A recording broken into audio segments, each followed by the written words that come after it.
What's going on? Captain Paul from the locker room here, and let's get right into it. So, Nathan MacKinnon has signed a very profitable deal. The Colorado Avalanche have signed Nathan MacKinnon for an 8-year, $100.8 million extension. This man is getting paid. With this deal, Nathan MacKinnon becomes the highest paid player in the NHL.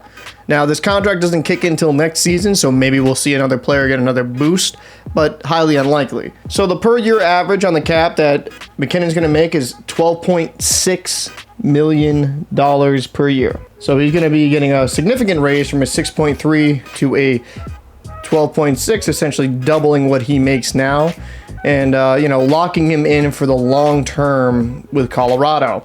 Now, this is going to make roster construction very interesting for the Colorado Avalanche because after 24-25, Rantanen becomes up for negotiations. He becomes a UFA. You have other smaller cap players like Comfer, Rodriguez. They're going to be UFA in 23-24. So, maybe it could open up the books in that regard if they have some younger players they believe can fill those shoes, fill those roles. But it's going to be very interesting to see how Colorado's roster construction goes from this point forward.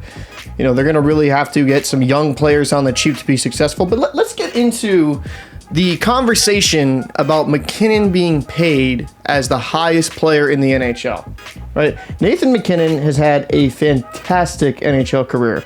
Just last season, he had 32 goals and 56 assists for 88 points in only 65 games. That is an incredible season. 88 points in only 65 games.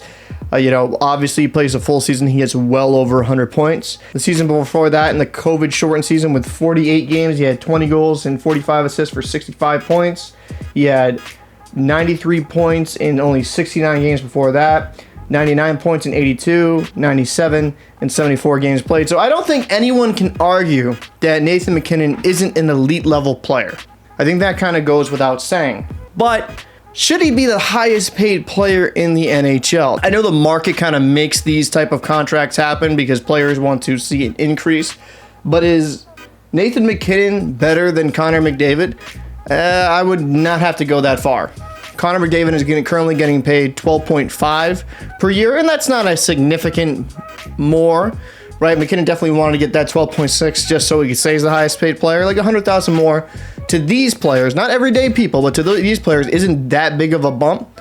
That being said, I think it is a bit too rich for MacKinnon. I could say around the 11 million range even makes sense, 11.5, but in my opinion, I don't feel like Nathan MacKinnon is a better player than Connor McDavid.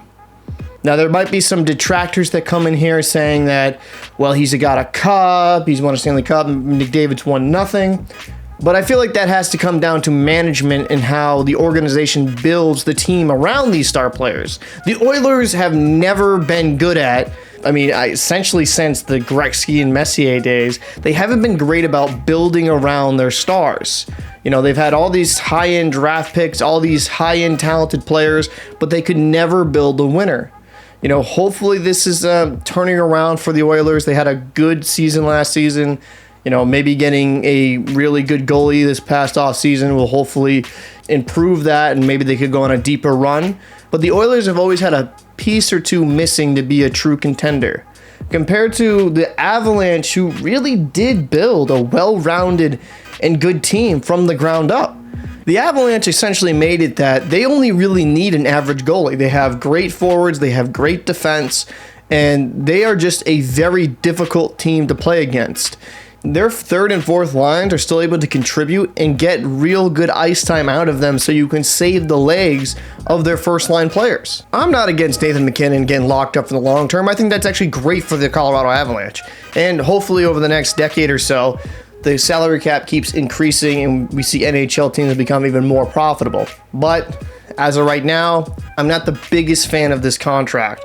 And because of this massive cap hit, the Avalanche, with their roster construction that has been so good over the years, it's going to probably have to see slight changes, and you're going to probably have to push younger players up to the forefront to fill these roles that might not be viewed as super important, but are overall actually extremely important to having a really good NHL team. What are your thoughts about this signing? Do you think it was too much cap? Do you think it was the perfect cap hit?